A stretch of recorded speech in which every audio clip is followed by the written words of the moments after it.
নমস্কার বন্ধুরা, Swapna kitchen family ব্লগে তোমাদের সবাইকে স্বাগত জানাই।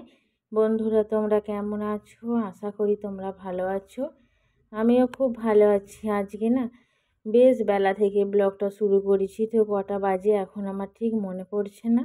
তো অনেকটা বেলা থেকে ব্লগটা শুরু করেছি। মিঠাই দেখো, রোজগার তো ওর এটাই কাজ। বোতলে জলগুলো ভরে বোতল আবার ঘরের ভিতরে রেখে আসতে গেছে। আর আমি ওকে বলছি যে দুটো বোতল একসাথে নাও। কে কার কথা শোনে? যতগুলো বোতল আছে ঠিক ততবারই ঘরে ঢুকছে আর ততবারই ঘর থেকে বের হচ্ছে। আমি রান্না বসিয়ে দিয়েছি, দুপুরে রান্না। আজকে একটু ব্যস্ত ছিলাম, ওই জন্য সকাল থেকে ব্লগটা শুরু করতে পারিনি। দুপুরে রান্না হচ্ছে, একদিকে ভাত আর একদিকে তরকারি বসিয়ে দিয়েছি।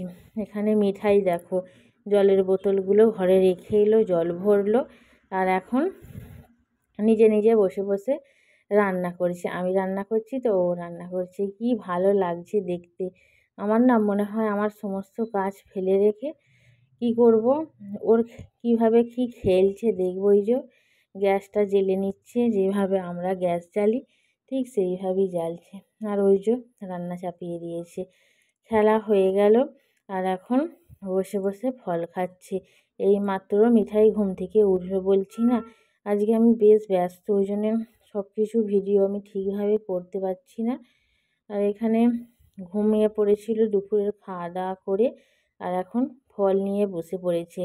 তো এগুলো আমাকে না এনে দিতে হয় না। মিঠাই কী করে, একটা আপেল থাকুক, একটা পেয়ারা থাকুক, কি লেবু থাকুক, যে কোনো দুটো ফল নিয়ে আসবে, দুটো বাটি নিয়ে আসবে, নিয়ে এসে আমাকে দেবে।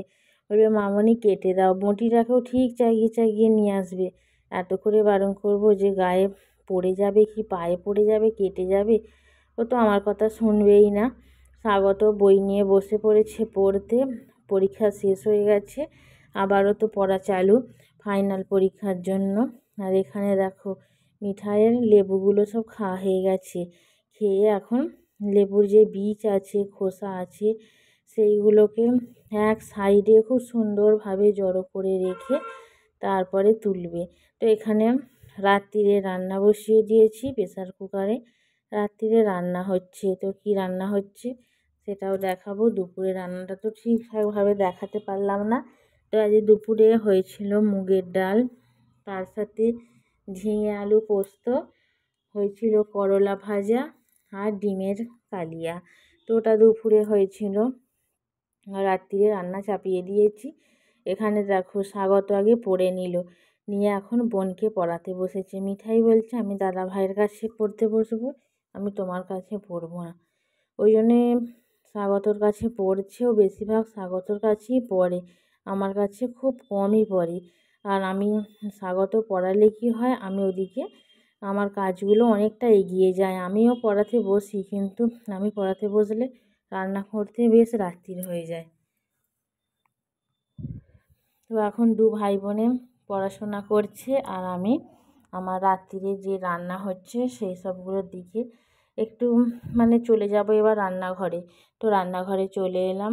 কি রান্না হচ্ছে দেখো, আজকে একটু লুচির থেকে বড় আর পরোটার থেকে ছোট, জানি না এটার কি নাম হতে পারে। তো সেই করছি আজকে রান্না, তো পরোটাই বলতে পারো। তো ওটাই হচ্ছে।